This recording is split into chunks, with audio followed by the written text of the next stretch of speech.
Hi, this is Tom Malloy. I've raised over $25 million for financing movies. I've produced at the time of this video 17 films, written 30 plus screenplays, options sold or made to movies 25 of those screenplays, and I've starred in a bunch of movies, so I'm an encyclopedia on filmmaking.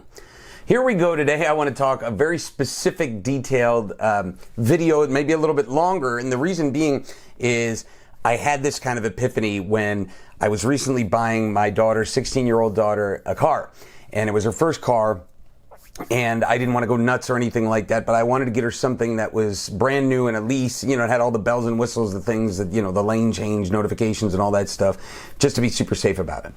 And in the process of doing this, we looked at 5 different places and I had 5 different salespeople. And I think there's a really great lesson here on what it takes, because ultimately when we're trying to raise a movie, sell a movie, do anything like that, sell yourself as an actor, writer, producer, it is sales, and they're doing similar things. And it was kind of reinforced by one aspect of it. But let me go and say the 5 different people. First off, we looked at a Honda, and by the way, I'll also say, just before I go into this, that there's a car shortage going on right now, and that's very interesting because that's putting everybody in a desperate situation. So they all wanted to sell me a car. There's no ifs, ands, or buts.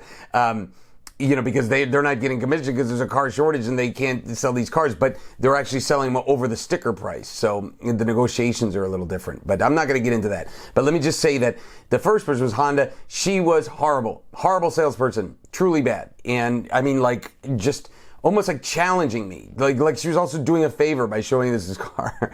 So it was not good. One of the worst people I've ever seen. I was just like, as I'm watching her kind of challenge me on things, I would just talk to my daughter and ask her a question and she would jump in on those. It was like, oh my God, you just truly needs to go to sales training seminars or something like that.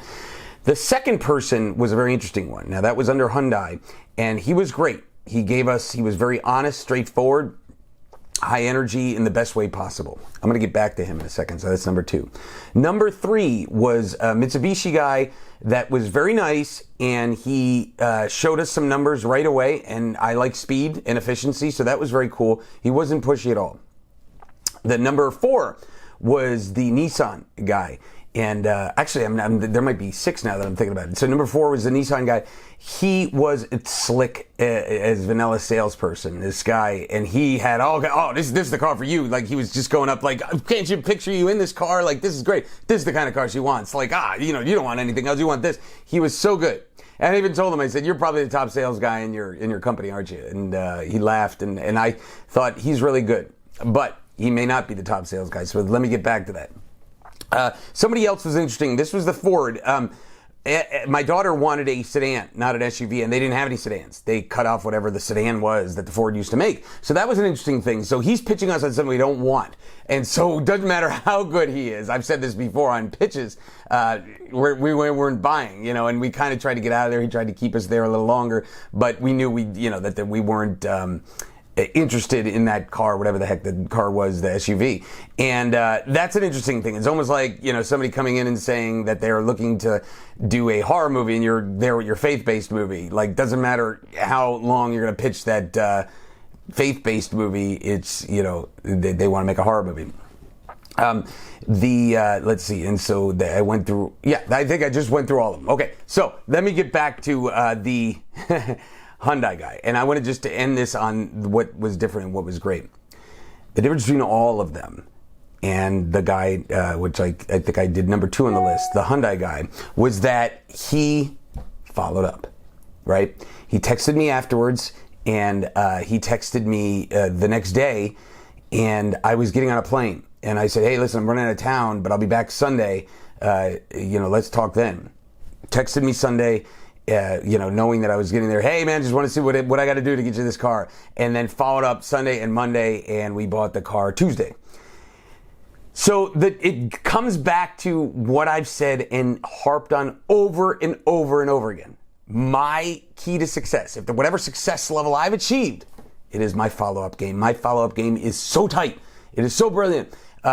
every single card that I take when I go to some place and I get a stack of cards, I speak at a film festival or something like that, I follow up with every single one. Every time I'm out in wherever, some place to, a festival, a market or something like that, and I have a list of meetings, I usually, if I'm with business partners, I'll do a recap email, but every single bullet point on there I will follow up with, even if I don't think it's it's not clear what the person and I can do together. I'll just say, hey, let's jump on a call and see if we can synergize, or let's have lunch and talk about it.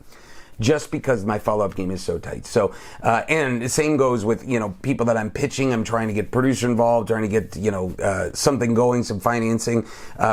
It's just staying on them. If a week goes by, 2 weeks goes by, staying on them, but not in an annoying way at all, but being persistent, following up. And one thing that I do, and I've said this is a secret technique, is maybe 6 months will go by, I will go back and say, who haven't I reached out to in a while? Who do I need to reconnect with? And do some reconnection emails. So follow up. The guy got my sales, bought a brand new car for my daughter because he followed up.